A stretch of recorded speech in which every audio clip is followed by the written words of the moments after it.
Welcome to this week's edition of Outdoors Online, a weekly webcast produced by the North Dakota Game and Fish Department. I'm your host, Mike Anderson. My guest this week is Wildlife Division Chief Jeb Williams. Today we're going to talk about the deer lottery. Jeb, deer hunters will have more opportunities this year. They will. We're excited to announce, Mike, that the 2020 Deer Proclamation, there's going to be 3,550 more licenses than last year. So for a total of 69,050 licenses. If folks remember, that was last year we made a pretty big jump from the year before. So over the last 2 years, we've made a jump of deer licenses, approximately 14,000 more opportunities out there for the public, and we all can agree that that's a good thing. Jeb, every 5 years, you and your big game biologist kind of come up with a goal. What is that goal? So our 5-year goals are coming to an end, and that goal for this round was 75,000 deer licenses. And so, we're not going to get there, but the thing is they're just a goal, and it's just a number to kind of shoot for. And the thing is, we're in a much different place these last 5 years trying to increase and reach a goal versus when our deer goals were first implemented. We were very high. We were record high licenses in North Dakota to where we needed to put some goals on the table to establish what's more of a socially manageable deer population in the state. So at that point in time, the goal was to try to bring deer numbers down. Now we're just in a much different period of time where we're striving for more deer licenses, but we're also getting to the point now where we are going to start having some social challenges out there with deer on the landscape. Once we start getting into the 70 to 80,000 for deer license numbers, we know that's usually a trigger point for when we do start seeing across the board social challenges with deer numbers. So, we're getting close to that, which in a lot of ways is a good problem to have, but that's something the department's going to have to be working on.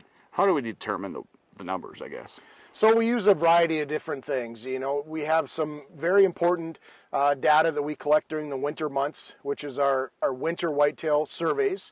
Of course, we're not able to complete those surveys every year because it is dependent on snow amount on the landscape. So the years where we have adequate snow amount and we can accurately count deer from the air, we're able to do that, and that gives us some really good information that we've been collecting for 60 years.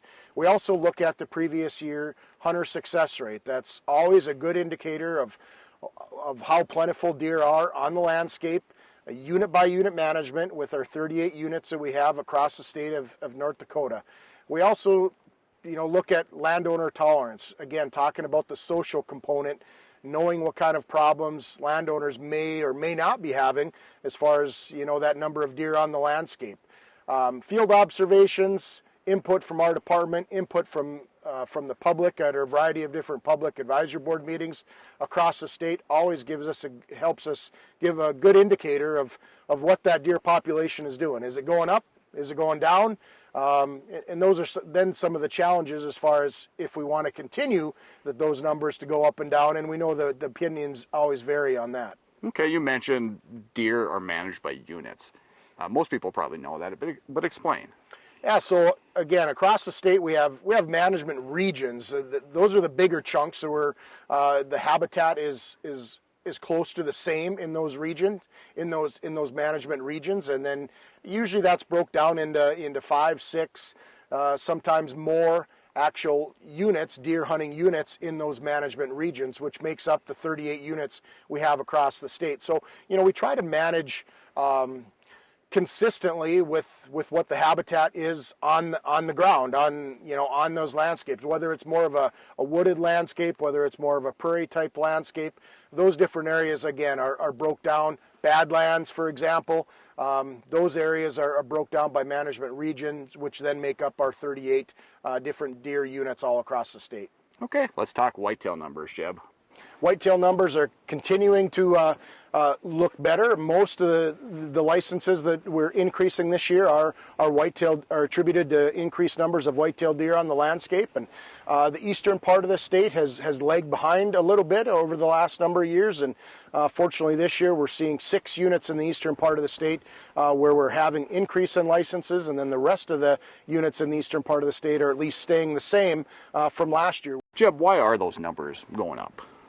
Well, I think it's attributed to a number of different things, Mike. I mean, we have been very conservative with our harvest strategy with deer over the last number of years in an attempt to increase the population. We've been fortunate, lucky with some weather situations, with some winter weather, and most of the state has seen pretty decent winters. I mean, we've had a touch of winter, no doubt, but we haven't been really blasted as bad as some other winters, and so that's a helpful thing. And so I think it's attributed to to several different things. Okay, let's talk mule deer numbers.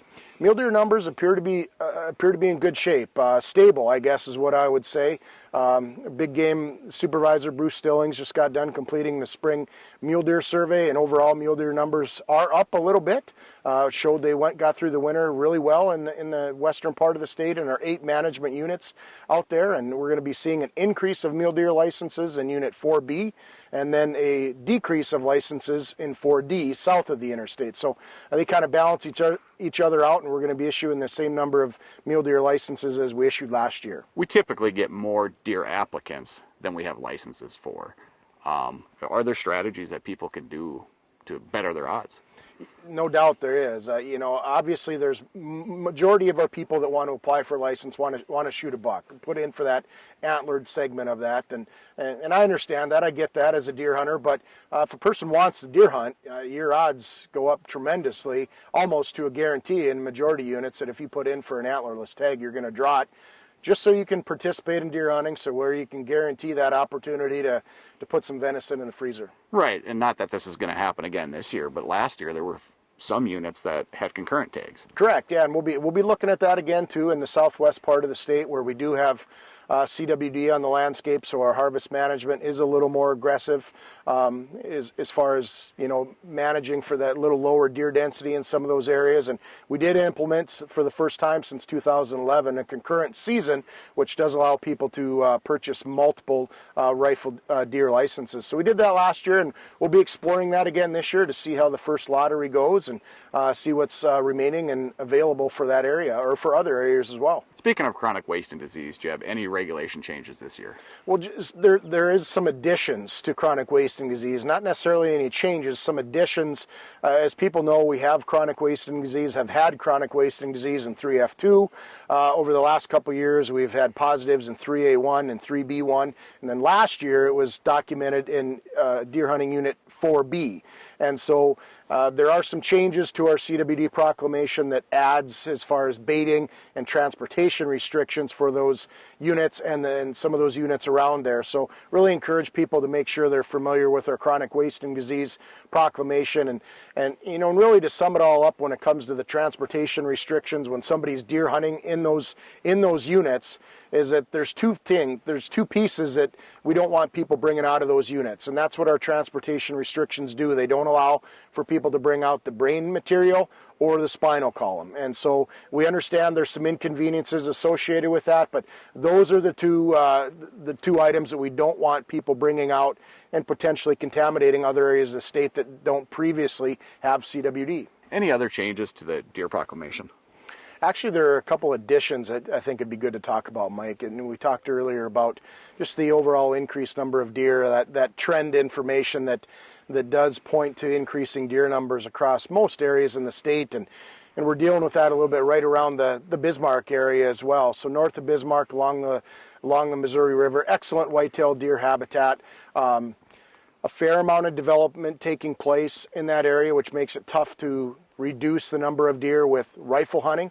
And so we're experimenting in that area, just like we've done with the city archery hunts across the state in Minot and Bismarck and Fargo, to where we're adding a herd reduction area to where folks are going to be able to use archery as a tool to help control deer numbers in that area. And we're also doing the same thing south of Mandan. And both these areas are predominantly private land.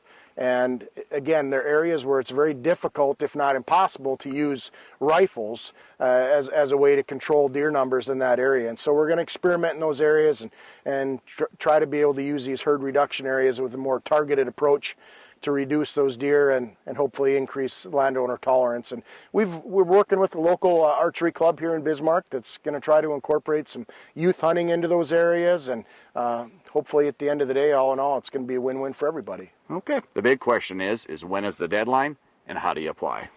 Deadline June 3rd, always the first Wednesday in the month of June. Application, very simple, very easy, especially nowadays with where we're at and encouraging people to do things online. And all of our applications can be found online, also over the phone on our 1-800 number. But our online application process is very slick, very easy. If you're not comfortable with that technology, I just really encourage you to visit with somebody that can help you out, because it's a very easy process that our department has tried to make as user-friendly as possible, and I think we've done a good job of that. A lot of great information, Jeb. Thanks, Mike. The application deadline for the 2020 deer gun season is Wednesday, June 3rd. And like Jeb just mentioned, the easiest way to apply is by visiting the Game and Fish Department's website at gf.nd.gov. For Wildlife Chief Jeb Williams and the rest of the staff here at the Game and Fish Department, thanks for joining us for this week's Outdoors Online. We'll see you again next week.